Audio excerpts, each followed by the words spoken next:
आउ आसीगल सब ना आसिक सब भल कल कहीं कोरोना आउ तार भाई लॉकडाउन पाई आम हॉस्टल लाइफ रे मजा पूरा अटकी जाइछि। ना कॉलेज जाई मांडू पटेबार सुजोग मिलुछि ना हॉस्टल छात्र रही लेडीज हॉस्टल को अनेबार सुजोग मिलुछि।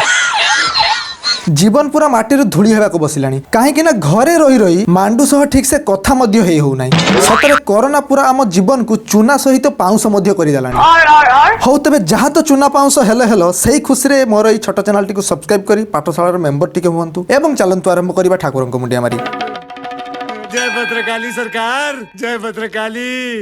तबे हॉस्टल लाइफ बहुत नियारा जी थरे आसीछि सी केबे घर को जीवार ना भी धरिनी। किछि किछि पिला जानी कि फेल हुअंती कहीं हॉस्टल ले आउ किछि दिन रहिबार सुजोग मिलिबो बोली। कहीं हॉस्टल आसिला परे पिलांक पई हॉस्टल ही घर पलटि जाए। कहीं कहीं तो वर्ष रे थरे दुई थर बहुत कष्ट रे घर को जांती से भी पुणी अतिथि भली बुलिबा पई। कहीं मांडू सह गपिबार टाइम एवं सांग मानक सह पीबार सुजोग घरे कोन मिलिबो। ए सब करिबा बहाना रे पिले घरे कुहंती पाठर चाप हेतु घर को जाई हो नै।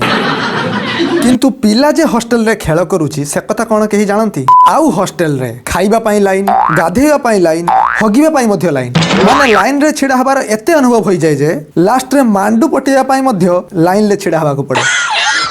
एते सबरे लाइन लो परीक्षा देला परे मध्य पिले घर को न जानती कहीं रात्रि रे आई सह पीबार मजा एवं सुजोग केवल हॉस्टल रे ही मिलिबो। आउ तापरे सुईबा कथा कोन कहिबी जिए जोउठी पारिला सुईला किए कहा गोड़ ऊपर तो किए कहा मुंड ऊपर आउ किछिंकर तो कहा ऊपर हाथ कहा ऊपर गोड़ से कथा केवल भगवानक छडा केही जानंतिनी। बाकी हॉस्टल मेस लाइफ रो सबुठारु मजा गणेश पूजा एवं सरस्वती पूजा रे आसे कहीं केवल सेई दुई दिन ही लेडीज मेस एवं हॉस्टल को जीवार सुजोग मिले। माने ठाकुर देखिबा तो बहाना समस्त जानती केवल झियों दर्शन पाई माने देवी दर्शन पाई। सतरे जमिति पिलांकर वर्षकर भक गोटे दिन रे समाप्त हो जाए। सतरे से गाधुआ टाइम रो गामुछा टणा टणी आउ केही लाटिन जाइथिबा बेले लाइट ऑन ऑफ केवल हॉस्टल ले ही हुए। आउ गोटे झियो को 4-5 जन सांग मिसी एका संगर लाइन मारिबा ठारु आरंभ करी गोटे आइसक्रीम को छड़ा पड़ा लागिबा पर्यंत काम केवल हॉस्टल लाइफ रे ही हुए। हाय रे कोरोना कोन कलु मांडू पटेबार बयस बितेई देलु। हो बयस तो गलानी आउ कोन करिबा। तबे आज पई एतिकी आउ वीडियो पसंद आस्तेले लाइक शेयर करी कि जिवे एवं आपण माने जदि पाठशाला रे नुआ तबे सब्सक्राइब करने को भूलंतु नहीं। तेबे आज एतिकी पुणी देखा नेक्स्ट वीडियो रे सेते पर्यंत विदाय दियंतु। Bye bye.